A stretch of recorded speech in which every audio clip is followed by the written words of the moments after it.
Hello. അപ്പോൾ നമ്മൾ കാത്തിന് ഡ്രസ്സെല്ലാം വാങ്ങാൻ പോയിട്ടുള്ള ബാക്ക് ടു സ്കൂൾ ഷോപ്പിങ്ങിൻ്റെ വീഡിയോ ഇടാമെന്ന് വിചാരിച്ചിട്ടു. അപ്പം ഞാനിത് ലോങ് വീഡിയോ അപ്ലോഡ് ചെയ്തെന്ന് വെച്ചാൽ 2 മിനിറ്റ് വരുന്നുണ്ട്. അപ്പോൾ ഷോർട്ട് വീഡിയോ ഇട്ടാലും പിന്നെ ലോങ് വീഡിയോയിലും ആക്കാൻ പറ്റുന്നില്ല. അപ്പോൾ ഞാൻ കാത്തു കുറേ സാധനങ്ങൾ വാങ്ങുന്ന സമയത്ത് ജാംജൂമിൽ ഞങ്ങൾ പോയിട്ടുണ്ടായിരുന്നു കേട്ടോ, നല്ല ചന്തക്കുന്നുള്ളത്. അപ്പോൾ അവിടുത്തെ കുറച്ച് സാധനങ്ങളെല്ലാം നിങ്ങൾ കാണിച്ച് തരാമെന്ന് കൂടെ വിചാരിച്ചിട്ടുണ്ടായിരുന്നു.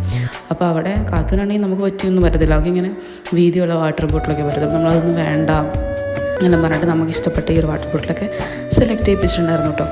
നമുക്ക് പണ്ട് പറ്റാത്തതൊക്കെ ഈ പിള്ളേർക്ക് പറ്റുമ്പോൾ സന്തോഷമാണ്. ചെറിയ സംഭവം നമുക്ക് പറ്റിയില്ലെന്ന് ആലോചിക്കുമ്പോൾ. അന്നത്തെ കാലത്ത് ഇത്ര വെറൈറ്റി സംഭവങ്ങളില്ലല്ലോ, അതാണ് വേറെ കാര്യം. എന്നോട് ഒരുപാട് കളക്ഷൻസ് ഉണ്ട്. ഞാൻ ഇവിടെ മാത്രമേ പോയിട്ടുള്ളൂ കേട്ടോ. എനിക്കറിയത്തില്ല, ഇത് പ്രൊമോഷനൊന്നുമല്ല, പിന്നെ പ്രൊമോഷൻ ചെയ്യാനായിട്ടില്ല ഞാൻ. അപ്പം അത്ര അധികം ഐറ്റംസ് ഉണ്ടായിരുന്നു കേട്ടോ. നമ്മൾ കുറേ മുന്നേ ഷോപ്പിൽ വന്നുകൊണ്ടാണെന്ന് അറിയത്തില്ല, പക്ഷേ ഒരുപാട് സംഭവങ്ങളുണ്ടായിരുന്നു. വെറൈറ്റി സാധനങ്ങൾ നോക്കി നിൽക്കുമായിരുന്നു ഞാൻ. പിന്നെ എവിടെ പോയാലും ഈ ഒരു ബുക്കിനോട് ഭയങ്കര അഡിക്റ്റഡ്. ഞാൻ ഒന്നും എഴുതത്തില്ലെങ്കിൽ ഞാൻ പുസ്തകം കുറേ വാരിക്കൂട്ടി മേടിക്കും. നിങ്ങൾക്ക് അറിയായിരിക്കും, എൻ്റെ ഒരു ബുക്ക് കളക്ഷൻ ഞാൻ അടുത്ത വീട്ടിൽ കാണിച്ചു തരാം. അപ്പോൾ ഞാൻ ഏതെടുക്കുന്നതിൻ്റെ കൺഫ്യൂഷനിൽ അവസാനം ഞാൻ വേറൊരു ബുക്ക് എടുത്തു കേട്ടോ. അതിപ്പോൾ ഞാൻ കാണിക്കുന്നതായിരിക്കും. എനിക്ക് ഭയങ്കര ഇഷ്ടപ്പെട്ടു കേട്ടോ. ഇങ്ങനെ ഒരച്ച സൗണ്ട് വരുന്ന പോലത്തെ ബട്ടർഫ്ലൈ അവിടെ നല്ല ഭംഗിയാണ്. അപ്പോൾ ഇതൊക്കെയാണ് കാത്തു സെലക്ട് ചെയ്ത സംഭവങ്ങൾ. ഞാൻ മേടിച്ച പുസ്തകത്തിൻ്റെ അപ്പം തന്നെ ഞാൻ അതിൻ്റെ മുകളിൽ എഴുതുകയും ചെയ്തിട്ട് വീട്ടിൽ വന്നിട്ട്. അപ്പം കാത്തിൻ്റെ ബാക്ക് ടു സ്കൂൾ ഷോപ്പിൽ നമുക്ക് സാധനം മേടിച്ചെന്നൊക്കെ ഞാൻ അടുത്ത വീട്ടിൽ കാണിച്ചു തരാം കേട്ടോ.